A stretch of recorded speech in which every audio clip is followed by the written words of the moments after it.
hermanos, pues hemos tenido un estudio sistemático durante estos 5 miércoles del año 2024 en el mes de enero. Le doy gracias al Señor que me permitió esto porque pues debido a condiciones laborales pues no me es posible realmente, quizás, no sé más adelante cuándo podría volver a estar por acá en la iglesia del Edén. Juan 14, para el que nos corresponde es hoy, Juan 14, tomamos del 21 al 31. En los subtítulos o fascículos, como se llaman pues en literatura, es la gran prueba del amor de Dios y el don de la paz. La gran prueba del amor de Dios. Por eso vamos a leer ahí en Juan 14, del versículo 21, que dice lo siguiente. El subtítulo es La gran prueba del amor. Dice, el que tiene mis mandamientos y los guarda, ese es el que me ama. Yo puedo saberme los mandamientos de memoria, como el joven rico. ¿Recuerdan ustedes aquel pasaje del joven rico? Conocía muy bien los mandamientos, conocía muy bien todos los reglamentos de la iglesia. Yo creo que conocía perfectamente el manual de la iglesia. Absolutamente todo lo cumplía. Iba a todas las reuniones, asistía a todo, estaba en todo, colaboraba en todo, participaba en todo. Se veía como un buen cristiano. Pero cuando escuchó a Jesús, cuando le dijo aquellas palabras, Jesús le dijo que guardara los mandamientos. Y él le dijo, pero ¿cómo así? Si yo he guardado los mandamientos desde que soy niño, desde que estoy joven, estoy yendo a la iglesia. Es verdad, podemos guardar la ley, quizás podemos guardar la letra en la carne, pero no en el espíritu. Son cosas totalmente diferentes. Yo puedo estar acostumbrado de tanto hacer algo, lo he convertido en un hábito y finalmente ese hábito pues ya lo hago de manera repetitiva, casi sin darme cuenta, finalmente me entero de que yo puedo estar perdido, dentro de mi propia casa. Y eso es justamente lo que el Señor no quiere que a nosotros nos suceda, a ninguno de nosotros, porque nos ama tanto que Él desea salvarnos, porque Él no consiente la idea de estar solo en el cielo. Él quiere que donde Él esté, nosotros, ustedes y yo, también estemos. Por eso en Juan 14, 21 dice, el que tiene mis mandamientos y los guarda, dice, porque hay una coma después de mandamientos, luego hay una I que indica que hay una reduplicación, hay una reiteración que he venido hablando de eso, son términos muy lingüísticos. Dice, y el que me ama será amado por mi Padre, y yo también lo amaré y me manifestaré a él. No basta el conocimiento, hermanos. Yo puedo perderme con todo el conocimiento, puedo estar embolatado con todo el conocimiento. El conocimiento tiene que obrar un cambio en mi vida, donde si yo antes hacía algo, ahora ya no lo hago. ¿Por qué? Porque el conocimiento debe generar a través del Espíritu Santo obrando en mi vida, tiene que obrar un cambio importante en mi vida en todos los sentidos de mi ser. Ni siquiera porque yo quiera, es porque el Espíritu Santo obra en mí para que yo pueda hacer el cambio. Continuamos, versículo 22. Judas, pero no el Iscariote, otro Judas, le preguntó, Señor, ¿y por qué te has de manifestar a nosotros y no al mundo? Respondió Jesús y le dijo lo que tenemos aquí. El que me ama, guardará mi palabra. El que me ama. El que dice que me ama, pero no guarda mi palabra, no guarda mis mandamientos, la misma palabra dice que el tal es un mentiroso y que no hay ninguna verdad en él. ¿Y quién es la verdad?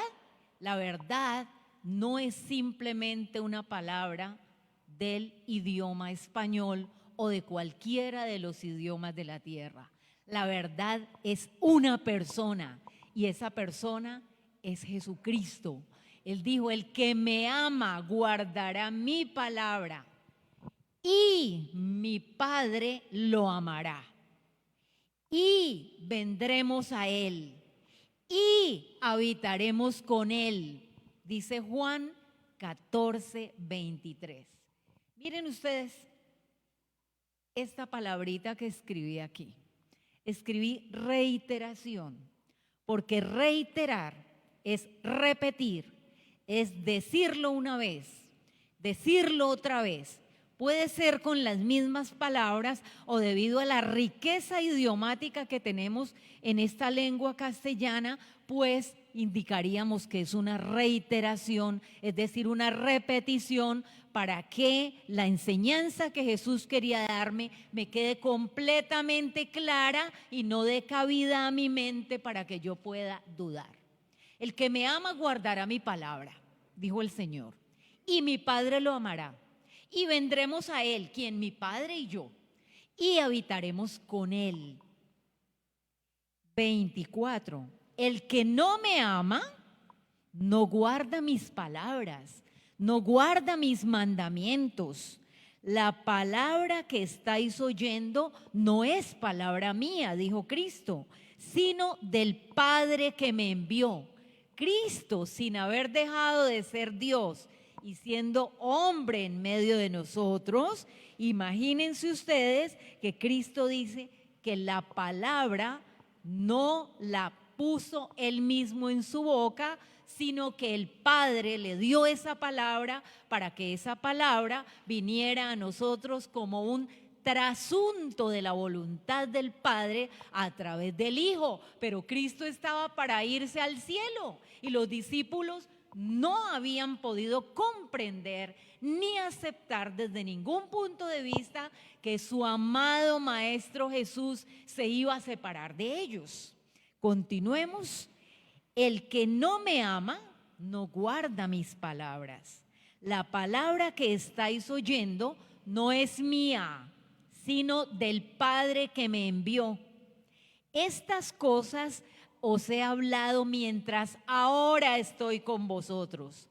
Pero, dice el versículo 26, pero, hay allí un llamado con ese pero, que el pero tiene muchas aplicaciones en el idioma, pero el Consolador, el Espíritu Santo, a quien el Padre enviará en mi nombre, o sea que el representante único y legal del Padre y de Cristo Jesús en esta tierra es el Espíritu Santo. No es un hombre, no es un gobernante, no es un personaje principal, es un ser celestial y es una persona, la tercera persona de la deidad llamada el Espíritu Santo, el Paracletos, el Consolador, el Espíritu de verdad, el cual nos guiará a toda verdad, dice, a quien el Padre enviará en mi nombre, Él, es Él a quien se refiere. Espíritu Santo. Él, el Espíritu Santo, Él les enseñará todas las cosas, les volverá a recordar lo que yo les enseñé, les recordará todo lo que yo ya les he enseñado. ¿Qué importancia tiene esto para nosotros como la iglesia remanente de estos últimos tiempos tan difíciles de la historia de la humanidad? Tiene una connotación muy importante, hermanos, que en ausencia de la presencia física de Cristo Jesús en la tierra, gran privilegio tuvieron los discípulos y todos aquellos quienes pudieron entrar en contacto con Él. Lamentable que nosotros no tuvimos ese privilegio, pero hoy tenemos la total presencia segura del Espíritu Santo en medio de nosotros. Él, dijo Cristo, el Espíritu Santo les enseñará todas las cosas y les recordará todo lo que yo les he enseñado. Esto en cuanto a esta primera gran parte, la gran prueba del amor. Y la gran prueba del amor, mis hermanos, es la obediencia por amor. Cuando nuestros hijos, siendo nosotros padres llenos que cometemos muchísimos errores, o hemos cometido muchos errores, una de las evidencias más grandes de que nuestros hijos nos aman o que nosotros amamos a nuestros padres es cuando no solamente los respetamos, los consideramos, les demostramos aprecio, hablamos buena palabra con ellos, tenemos buena interacción idónea con ellos, sino cuando obedecemos. Aunque tenemos que tener claro que el Señor nos ha dicho una y otra vez de manera reiterada, otra vez la palabra reiteración en su palabra, que aunque nosotros somos personas defectuosas, el Señor nos muestra a través del amor de el Espíritu Santo en su presencia permanente con nosotros, nos dice que nos recordará todo y que además de eso la gran prueba del amor será la obediencia voluntaria por amor. Y esa obediencia voluntaria no puede ser coactiva, porque es que todo lo coactivo es obligado. Es que si yo no voy, mi papá me castiga. Es que si yo no hago, Dios me envía un castigo. Es que si yo no hago tal cosa, no digo así, no obro así, entonces me caen estas y estas y estas cosas. Si yo todavía estoy obrando y sintiendo de esa manera, eso significa que el verdadero amor de Dios no está todavía radicado en mi corazón, porque yo tengo todavía temores y todavía tengo miedos, todavía no me he acercado a esa persona llamada Jesús para conocerla lo suficiente y para decidir por todo lo que ha hecho por mí, para decidir seguirle, para decidir amarle de manera voluntaria solamente por amor.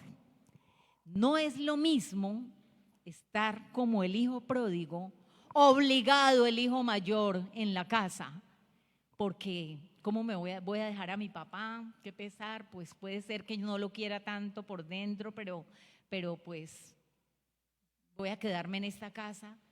Un hijo que estaba dentro de su casa, un hijo que obraba correctamente, pero un hijo que estaba perdido dentro de su casa.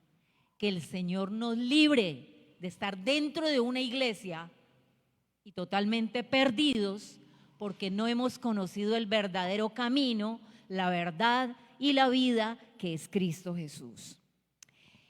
En los versículos siguientes, hermanos, que están en Juan capítulo 14, el versículo 27, el subtítulo o fascículo, estamos hablando en términos también lingüísticos, fascículo es el don de la paz. Ese don es un regalo y los regalos son gratuitos. Yo he recibido regalos, pero no me ha tocado pagarlos. ¿Usted ha recibido alguna vez algún regalo que haya tenido que pagar? Los regalos son regalados, ¿cierto? Son gratis, no me cuestan, yo solamente los recibo. El don de la paz, el regalo de la paz que Cristo Jesús quiere darnos a nosotros, aún en medio de un mundo que está en crisis, donde los gobiernos están en crisis, donde la familia está en crisis, la educación está en crisis, la vida laboral está en crisis, el planeta está en crisis, el calentamiento global está en crisis, todo está en crisis, porque proféticamente no solamente está escrito, sino que además ya es tan evidente que pues todo el mundo lo sabe, hasta los niños más pequeños. En medio de esa crisis del mundo, el Señor nos dice: yo quiero darles un regalo adicional, pero para recibir ese regalo hay una pequeña condición, y esa condición es: si me amáis, guardad mis mandamientos, porque mis mandamientos no son gravosos. La paz os dejo, dijo Cristo, diciéndole a sus discípulos y al mismo tiempo reiterándolo para nosotros hoy. La paz os dejo. Tanto que se habla de paz en el mundo. Se dice que Colombia está trabajando fuertemente en pro de la paz, y yo estoy segura de que se está haciendo. El mundo entero habla de paz, trabaja por la paz, luchan por la paz, pero difícilmente la paz que el hombre ofrece es la paz que me producirá en el alma tranquilidad, sosiego, y que me producirá verdadero amor y verdadera tranquilidad. Y él dice: la paz os dejo, es decir, la paz de Cristo, no la paz que ofrece el hombre. La paz os dejo, mi paz os doy, o sea, es un regalo. No os la doy como el mundo la da y la ofrece. Por eso no se turbe vuestro corazón ni tenga miedo. Es verdad, está diciendo Cristo. Vienen tiempos difíciles, mucho más difíciles de los que estamos viviendo ahora. Es verdad, vienen tiempos que causarán miedo, pero ustedes no tendrán miedo, porque ustedes tendrán mi paz. Pero para que ustedes tengan mi paz, ustedes tienen que conocerme a mí, porque es que yo no puedo amar aquello que yo no conozco. Y cuando yo conozco a esa persona de Jesús, esa persona me puede dar paz totalmente gratis en mi alma, gratis en mi corazón. Yo no la doy como el mundo la da y la ofrece. No se turbe vuestro corazón ni tengan miedo. ¿Saben? Esto me produce una alegría supremamente grande, impresionantemente grande, sobre todo cuando uno tiene que estar en medio de sitios a donde va necesariamente, a veces por el trabajo. Tenemos que estar en lugares muy difíciles, muy peligrosos, a donde mucha gente no quiere llegar, pero donde a algunas personas les toca o nos toca llegar. El Señor nos dice: no se turbe vuestro corazón, no se angustien, no se creen desesperos innecesarios. Yo soy el que vivo por los siglos de los siglos. Yo decidí darles mi paz. ¿De qué les da miedo a ustedes si ustedes tienen mi paz? Y el Señor dice: no se turbe vuestro corazón ni tenga miedo. Habéis oído lo que antes os dije, que me voy. Y eso pues no le gustaba para nada a los discípulos escuchar. Esa palabra de yo me voy, a ellos no podían soportar esa palabra, que su amado maestro, el que perdonaba sus pecados, el que sanaba sus dolencias, el que conocía sus vidas, el que les podía guiar por el mejor camino y les garantizaba verdadera paz y verdadera felicidad, se tuviera que ir. Para ellos era inconcebible, porque ellos no entendían los secretos manifiestos por Cristo acerca de su reino. No entendían que su reino no era un reino terrenal, que su reino no era un reino pasajero de este mundo. No entendían que era un reino verdadero, un reino único, un reino real, un reino de verdad, pero no lo podían entender por lo muy cargados de miedos que estaban. Y acá ahora quiero leer un pedacito de algo que extraje del Deseado de todas las gentes, comparando algo con el Diccionario Bíblico Adventista, lo cual me sorprendió bastante. ¿Por qué tenían ellos tanto miedo? No solamente de perder físicamente a la persona de Jesús. Versículo 28, habéis oído que os dije, me voy, pero volveré a vosotros. Estaba hablando ya hacia futuro de su segunda venida. Volveré a vosotros. Si me amarais de verdad, os alegraríais de que yo me vaya al Padre, porque el Padre mayor es que yo. Ahora os lo he dicho antes que suceda, para que cuando suceda creáis en las palabras que os estoy diciendo.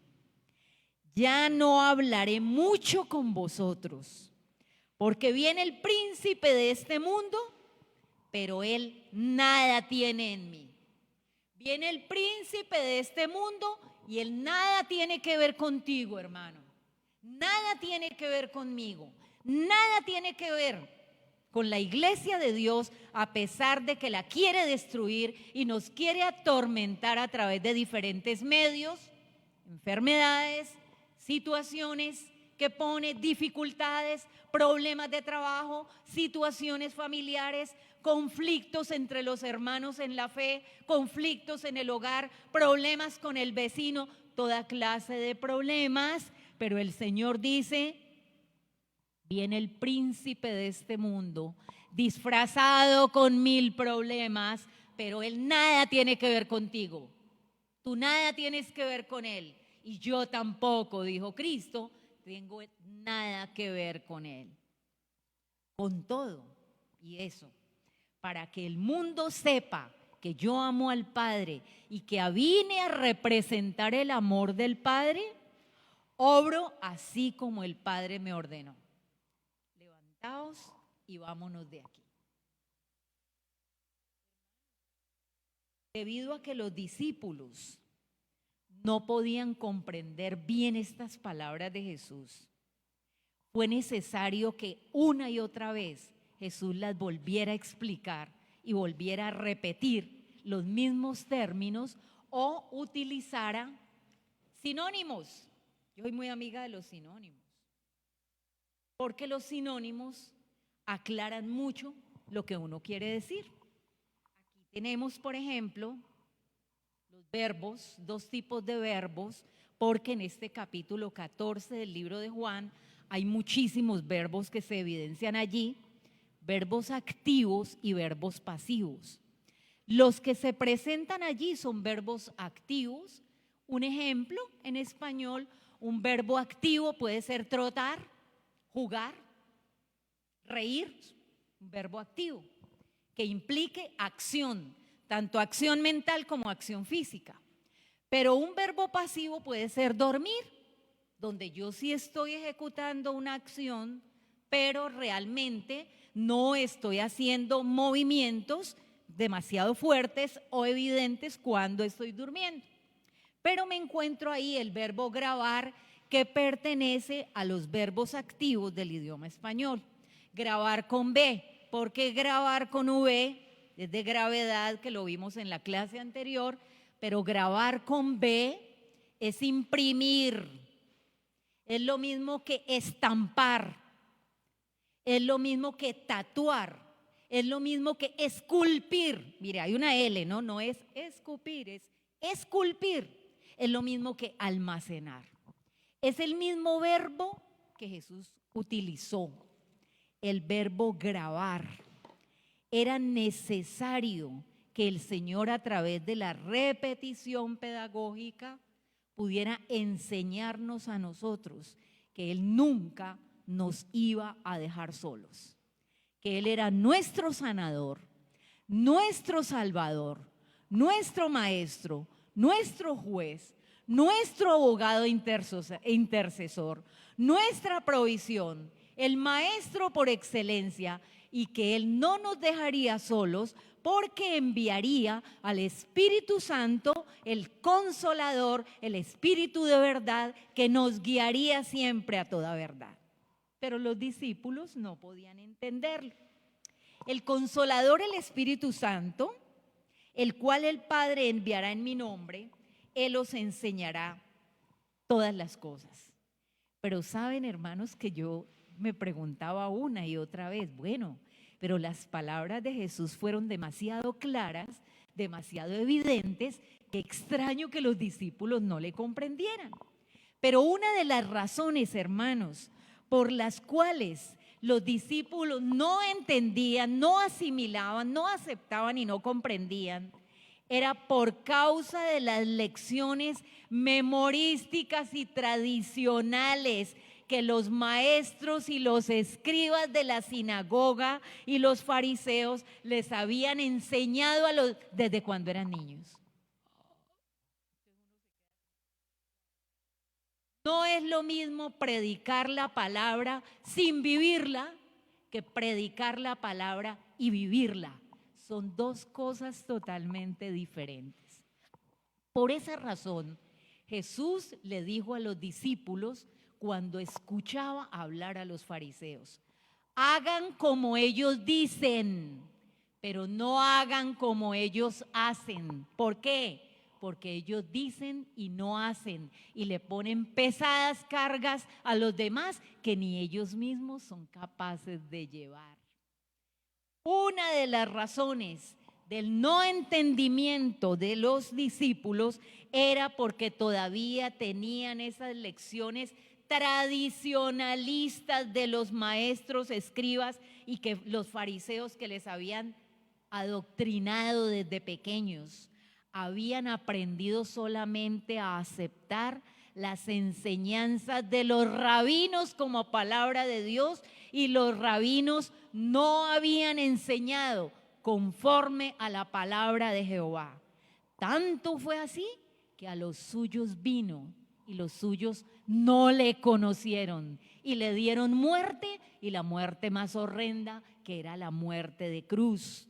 Habían creído que la voz de Dios era únicamente la voz de los rabinos, y esto dominaba sus mentes a pesar de que ya eran hombres adultos, hombres grandes, hombres que habían pasado años con Jesús. Esos 3 cortos años habían aprendido muchísimo de él, pero todavía lo que se había constituido desde niños en una costumbre sin una verdadera convicción, tenía controlados y dominados sus sentimientos y sus pensamientos, porque creyeron que los rabinos eran Dios directamente quien les hablaba. El asunto. Por eso es una gran responsabilidad, mis apreciados hermanos, subirse a un púlpito para hablar palabra de Jehová. Es muy delicado. A mí me da susto. Perfecto, hace las cosas. No. ¿Por qué? Porque es una gran responsabilidad. Ellos no comprendían la naturaleza espiritual del reino de Dios, que aunque el reino de Dios es un reino real, es también un reino que tenemos que comenzar a vivir aquí desde un nivel muy espiritual. Por eso, de manera compasiva, Jesús, entendiéndolos, les prometió que el Espíritu Santo les recordaría todo lo que Él les estaba enseñando. El Consolador, el Espíritu de verdad, el auténtico y único representante de Cristo en la tierra. Su obra, la obra del Espíritu Santo, consiste en definir y mantener la verdad. ¿Y quién es la verdad? La verdad no es una cosa, la verdad no es un elemento gramatical, la verdad es una persona, y esa persona es Cristo Jesús. Porque el Espíritu Santo promete morar en el corazón del ser humano. Porque el Espíritu Santo llega a ser el consolador de nuestra vida. Porque cuando el Espíritu Santo habita en mí, hay consuelo y hay paz en la verdad que Él me recuerda, pero no se halla paz, tranquilidad y consuelo en la mentira. Es por medio de las sagradas escrituras que el Espíritu Santo graba, imprime, estampa, esculpe, almacena y guarda la verdad en la mente humana, y así, de esta manera, expone el error, y el Espíritu Santo expulsa del alma humana todo error y toda mentira que de pronto antes creía, pero que ahora por la claridad de la verdad, es sacada del corazón. El Espíritu Santo es el más elevado de todos los dones y el Padre se lo concede sin medida a su iglesia y a cada uno de sus hijos en la medida que nosotros clamemos, pidamos y oremos, rogando al Padre la presencia del Espíritu Santo y la unción de Él en nuestra vida. El Espíritu Santo es un agente regenerador. El Espíritu Santo muestra los cambios en mi vida. El pecado puede ser resistido por la poderosa obra del Espíritu Santo, que no es una energía. El Espíritu Santo no es un soplo, no es una energía, es una persona celestial, es la tercera persona de la deidad y nos es dado en plenitud en la manera que cada uno sintamos la necesidad de Él. El corazón humano es purificado, limpiado, es lleno de paz y tranquilidad. Nos permite ser participantes de la naturaleza divina. Nos permite vencer todas las tendencias y esto me llama poderosamente la atención. La unción del Espíritu Santo nos permite a todos vencer todas las tendencias malas que tengamos, bien sea heredadas o bien sea cultivadas, bien sea porque las adquirí en el transcurso de mi vida o bien sea porque yo las heredé de los padres, porque desde niño, no importa, el Espíritu Santo puede hacer una obra totalmente regeneradora en nuestra vida. Él graba, otra vez el verbo grabar con B, Él imprime, Él estampa, Él esculpe, Él llena el carácter de Cristo en cada hijo e hija obediente a su voluntad y a sus mandamientos. Él me glorificará, dijo Cristo, que el Espíritu Santo cuando llegara, una vez que Él se hubiera ido, le glorificaría. El Salvador vino para glorificar al Padre, demostrando el amor del Padre por la raza humana. El Espíritu Santo iba ahora a glorificar a Cristo, mostrando la gracia de Cristo al querer salvar al mundo. La misma imagen se ha de reproducir en cada uno de nosotros. Qué gran desafío y responsabilidad. El honor de Cristo y el de su Padre se ven comprometidos en la perfección del carácter revelada en cada uno de nosotros como hijos e hijas de Dios. No se turbe vuestro corazón ni tenga miedo. Hermano Wilder, usted es tan amable. ¿Nos podría proyectar del deseado de todas las gentes la página 623, ¿cierto, Wilder? Voy a mirar si lo alcanza.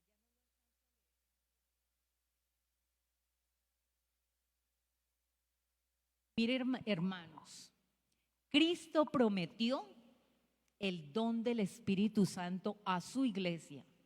Y cuando dice a su iglesia convertida, dice, y la promesa nos pertenece a nosotros, tanto como a los primeros discípulos. Las palabras que Jesús le habló a sus discípulos, no solamente se las dirigió a ellos, hermana Adriana, nos las dirige a nosotros hoy y a las generaciones que vienen. Pero como toda promesa, nos es dada ¿bajo qué? ¿Bajo qué nos es dada la promesa? Bajo condiciones. Para recibir esa promesa tan maravillosa, hay unas condiciones. Hay muchos que creen y profesan aferrarse a la promesa del Señor. Es que yo estoy aferrado a las promesas del Señor. Muy bien que nos aferremos a las promesas del Señor, pero sigamos. Hablan acerca de Cristo y acerca del Espíritu Santo y sin embargo no reciben beneficio alguno. No entregan su alma completamente para que sea guiada y regida por los agentes divinos. El Espíritu Santo quiere hacer cambios en mi vida, no por fuera para que los demás me vean. Vea cómo cambió, mire cómo se volvió. Por dentro quiere regenerarme, transformarme. Dice, no podemos emplear al Espíritu Santo porque yo no puedo mandar al Espíritu Santo, yo no puedo manipular al Espíritu Santo, debo permitir que el Espíritu Santo me emplee a mí. El Espíritu Santo ha de emplearnos a nosotros. Por el Espíritu Santo obra Dios en su pueblo, así el querer como el hacer por su buena voluntad. Hermanos, qué importante estas enseñanzas del Señor. Qué importante que nosotros nos detengamos a meditar en Jesús, a meditar en su grande amor, en su misericordia, en esa paz que desea otorgarnos, en esa obediencia que le debemos a Él, en su misericordia, en la gran paciencia que tiene con nosotros, en cómo nos espera, cómo nos ama, cómo nos llama, cómo nos promete en medio de la crisis y el revolcón mundial y nos dice: mi paz os dejo, mi paz os doy. No como el mundo la da, yo os la doy. No se turbe vuestro corazón, ni tenga miedo. ¿Lo creen ustedes por fe, hermanos? ¿Creen ustedes por fe que no necesitamos temer?